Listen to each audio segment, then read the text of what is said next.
Hi! I kinda got sucked into the keyboard hole again, and I decided to build another mech. So today we have another board from KBDfans. You know, always great to have something from KBDfans. Not too expensive, and generally is pretty good. As the title suggested, today we have the D65. I kinda grew in love with the look of polycarbonate boards, especially since a friend of mine also has a polycarbonate case on his keyboard. So I went ahead and got a D65 for myself, just because it was the easiest thing I could find, and I honestly didn't want a KBD67 because my friend already has that exact one. Anyways, this is the case. Love the smoky black polycarbonate, looks great. And that brass weight with the embossed D65 with the KBDfans logo. Just looks so nice.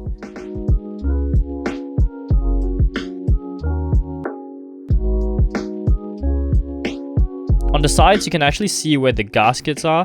This is a gasket mount PCB, and if you don't know what that means, I highly encourage you to look it up. There are different ways of mounting a keyboard, but basically the PCB is just held in via gaskets on the side, which is supposed to have a better and softer bottom out than if you have a tray mount design, which is in most keyboards. Anyway, the plate I have is polycarbonate as well. This is not by choice. I actually bought this case aftermarket, kind of hard to get it brand new right now. Thanks for selling it to me, Calvin. And the stabs I'm using are Durock V1s that have been lubed. For switches, I'm going to be using the NovelKeys creams. If you haven't seen my last video, I actually lubed these switches in the last video. So this clip is actually from that last video. But yeah, painstaking process.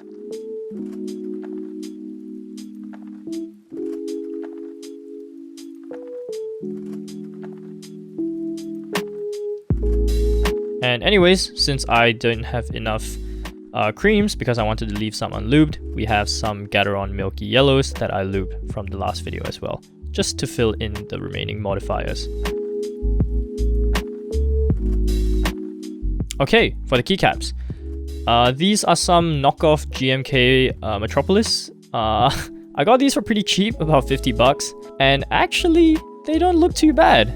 They actually look pretty sharp. I honestly thought they were gonna look worse, but the legends are actually pretty nice. These are double shot PBT, so yeah, I was actually pleasantly surprised. And it looks great. I love the way the keycaps look.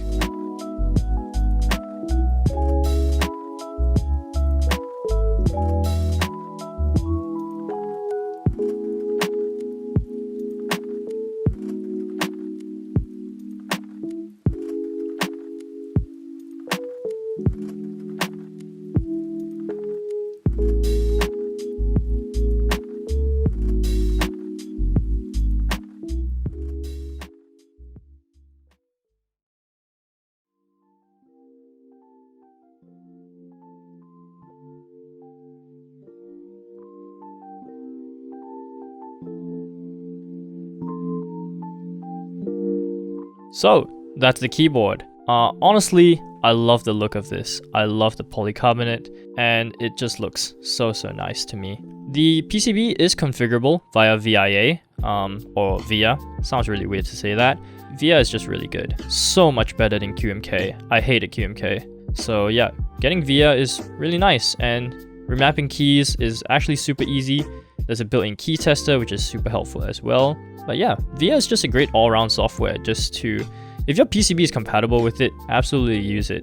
Because QMK kinda sucks ass in how annoying and frustrating it is, especially with its high learning curve. So after remapping certain keys, I also changed my RGB around just to give it a little bit of flair, as you can see in the video. We have NovelKeys cream switches in here, so here's a quick sound test.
and yeah, they sound and feel really, really nice. I don't know, but something about the softer polycarbonate plate and the gasket mounting just makes the switches sound and feel so much nicer than when it was in my Tofu. Yeah, they just feel so much better now, and they sound great. I think I'm probably gonna keep the creams permanently in this board, even though I can't type for shit on linears. And that RGB on the polycarbonate case, just so beautiful. I think it looks great. And I love the light bleeding out of the sides of the case. I think it just looks really, really nice. And it's not for everybody, but to me, the aesthetic is pretty cool. I'm not even that big of an RGB head, but yeah, it just looks great. So for now, this will be replacing the Tofu as my main board. Anyways, that's just a quick video for you guys to watch. Wasn't super complicated, but yeah, just didn't want to waste any time. Thanks for watching. Have a good one. Bye!